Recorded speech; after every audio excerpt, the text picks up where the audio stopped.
लेकिन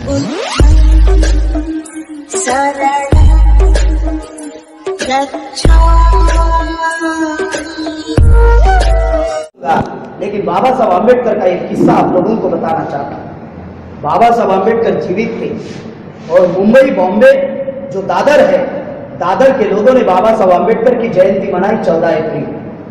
बाबा साहब जीवित है, पत्रक छाप दिए बगैर पूछे और पत्रक लेकर बाबा साहब आम्बेडकर के पास गए और बाबा साहब आम्बेडकर को कहे कि बाबा साहब हम आपकी जयंती मना रहे हैं 14 अप्रैल, आप मार्गदर्शन करने के लिए आइए।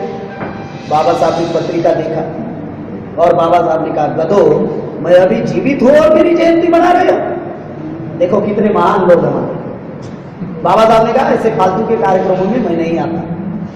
लोगों ने हाथ पैर जोड़े और कहे बाबा साहब एक बार तो भी आइए, लाखों लोग वहां पर आ रहे हैं, अगर आप नहीं आएंगे तो लोग नाराज हो जाएंगे।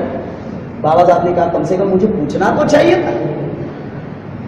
बाबा साहब उस जयंती में गए और जयंती में जाकर बाबा साहब आम्बेडकर ने भाषण दिया। वो भाषण की एक लाइन आप लोगों को बताना चाहता हूं।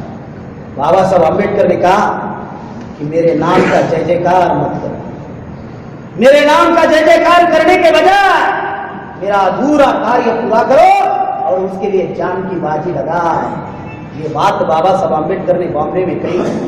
अभी किसी भी व्यक्ति का अधूरा कार्य कब पूरा होगा? जब उस व्यक्ति के पूरे कार्य के बारे में जानकारी होगी तब अधूरा कार्य पूरा होगा। क्या हमारे लोगों को बाबा साहब आम्बेडकर के पूरे कार्य के बारे में जानकारी है? अगर होती तो कौन सा कार्य बचा हुआ है उसको ना पूरा करते। वहां पर एक पत्रकार मौजूद था, उस पत्रकार का नाम था गत्रे माडगोलकर, जो तरुण भारत का संपादक था। और गत्रे माडगोलकर ने बाबा साहब आम्बेडकर को एक सिंपल सवाल पूछा कि मिस्टर आम्बेडकर, आपके आंदोलन की सफलता क्या है? आपके आंदोलन का अचीवमेंट क्या है? जिसके लिए आपने 4 बच्चे खोए, जिसके लिए आपने बीवी खोई, तो आपके आंदोलन का अचीवमेंट क्या है? आपके आंदोलन की सफलता क्या है? बाबा साहब आम्बेडकर ने जवाब देते हुए कहा, मेरे आंदोलन की सफलता है। पहली सफलता बाबा साहब आम्बेडकर ने बताई, जो समाज मरे हुए जानवर का मांस खाता था, जिस समाज को जानवर नहीं पूछते थे, उस समाज को मैंने मान सम्मान स्वाभिमान दिलाया। ये मेरे आंदोलन की पहली जीत है। दूसरी जीत बाबा साहब ने बताई, जिस समाज को झाड़ू मारने के लिए नौकर तक लोग रखा नहीं करते थे, उस समाज में मैंने विधायक और सांसद पैदा किए। ये मेरे आंदोलन की दूसरी जीत है। बाबा साहब ने तीसरी जीत बताई, जिस समाज को स्कूल के बाहर रखा जाता था, उस समाज में मैंने कलेक्टर पैदा किया। बाबा साहब ने चौथी जीत बताई कि जिस समाज को रोड पर चलने का अधिकार नहीं था, उस समाज को मैंने लाल बत्ती के गाड़ी में बिठाया। ये मेरे आंदोलन की सफलता है। बाबा साहब ने पांचवी सफलता बताई कि जिस समाज के गले में मटका था, आज टाई लटक रही है। मेरे आंदोलन की सफलता है। पीछे झाड़ू था, कमर में बंदूक आ गई। हमारे लोग पुलिस इंस्पेक्टर बने या नहीं? हमारे लोग DYSP बने या नहीं? कमर में बंदूक आ गई, पीछे झाड़ू था।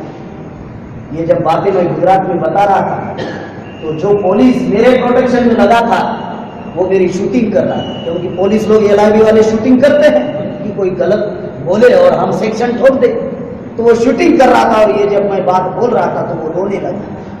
मेरा भाषण खत्म होने के बाद मेरे पास आया और उसने मुझे कहा कि बोले, हमने आप लोगों को गलत समझा, लेकिन आप सही दिशा में काम कर रहे हैं, लेकिन हम क्या करें, हमारे हाथ बंधे हुए हैं, ऊपर से ऑर्डर। तो मैं बोला ऊपर क्या है? ऊपर से किस ऊपर से ऑर्डर है? साथियों, पीछे झाड़ू का, कमर में बंदूक आ गई। बाबा साहब आम्बेडकर ने उस पत्रकार को कहा कि ये मेरे आंदोलन की सफलता है, लेकिन मैं एक जगह विफल रहा। बहुत खास बात समझा। बाबा साहब ने कहा मैं एक जगह विफल रहा। तो पत्रकार ने पूछा, बोले कौन सी जगह विफल रही? तो बाबा साहब ने कहा, समय के अभाव से और उम्र के अभाव से मैंने बहुत सारे काम किए, लेकिन एक जगह विफल रहा कि जिस समाज को मैंने इतने मौलिक अधिकार दिए, इस मूल निवासी बहुजन समाज के मनुवादी लोगों ने 6743 जातियों के टुकड़े किए। बाबा साहब आम्बेडकर बोल रहे हैं कि इस मनुवादी ब्राह्मणवादी लोगों ने 6,743 जातियों के टुकड़े किए, मैं एक जगह विफल रहा कि मैं 6,743 जातियों का संगठन नहीं बना पाया। अभी हम लोग कौन सा काम कर रहे हैं? बाबा साहब की जय बोल रहे हैं, बाबा साहब को मान रहे हैं, बाबा को मान रहे या बाबा की मान रहे? दुनिया का बाप कह रहा है कि मैंने बहुत कुछ अधिकार मेरे समाज को दिया, लेकिन एक जगह विफल रहा कि समय के अभाव से और उम्र के अभाव से जिस समाज में 6,743 जातियां ब्राह्मणों ने निर्माण की, उन 6,743 जातियों का मैं राष्ट्रव्यापी संगठन नहीं बना पाया। ये मेरा अधूरा कार्य है। मैं मेरे अनुयायियों को बताना चाहता हूं कि मेरे नाम का जय जयकार मत करो, मेरा अधूरा कार्य पूरा करो और इसके लिए जान की बाजी लगाओ। वामसेप पिछले 40 साल से कोई नया काम नहीं कर रहा है, वामसेप वही काम कर रहा है जो बात बाबा साहब ने कही कि ये मेरा अधूरा कार्य है। 6,743 जातियों का राष्ट्रव्यापी संगठन बना नहीं पाया, ये बाबा साहब का अधूरा कार्य है। वामसेप 40 साल से समाज में जागृति का काम कर रहा है और आपको बताते हुए मुझे खुशी हो रही है कि आज 4200 जाति के लोग वामसेप से जुड़े हुए हैं। आपके सामने जो लड़का बात कर रहा है ये कोई महाराष्ट्र का शेड्यूल कास्ट नहीं है, मैं आदिवासी हूँ, गौंड जाति का। यहाँ पे जितने हमारे कार्यकर्ता है संगठन के सारे लोग मुझे जानते हैं और ये मैं भाषण नहीं दे रहा, ये समझा रहा हूं। मेरा भाषण सुनना है तो यूट्यूब पर जाना होगा, मेरा नाम लिखना होगा प्रेम कुमार गेड़ाम, वहां पे आपको 50, 100, 150 स्पीचेस मिलेंगे, वो भाषण। ये मैं आपको समझा रहा। 4200 जातियों के लोग जुड़कर आज काम कर रहे हैं।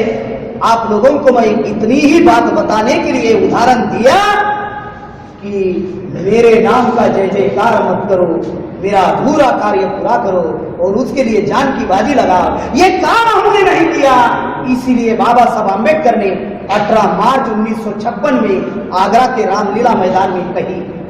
तब उत्तराखंड भी यूपी में था। आगरा के रामलीला मैदान में 18 मार्च 1956 में बाबा साहब आम्बेडकर ने कहा, क्योंकि बाबा साहब आम्बेडकर थे तभी लोगों ने जय जयकार करना शुरू किया। इसलिए बाबा साहब आम्बेडकर ने कहा, क्या कहा कि मुझे पढ़े लिखे लोगों ने धोखा दिया।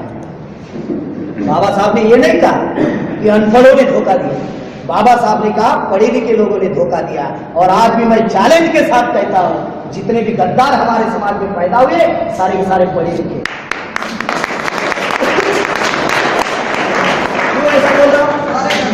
क्यों ऐसा बोल रहा हूं? क्योंकि गद्दारी करने के लिए भी ब्रेन चाहिए ना, तो ब्रेन तो अनपढ़ों के पास है नहीं, ब्रेन तो पढ़े लिखे के पास है। दलाली करने के लिए भी ब्रेन चाहिए, दलाल तो अनपढ़ आदमी कर ही नहीं सकता। भड़वेगिरी करने के लिए भी ब्रेन चाहिए। सरल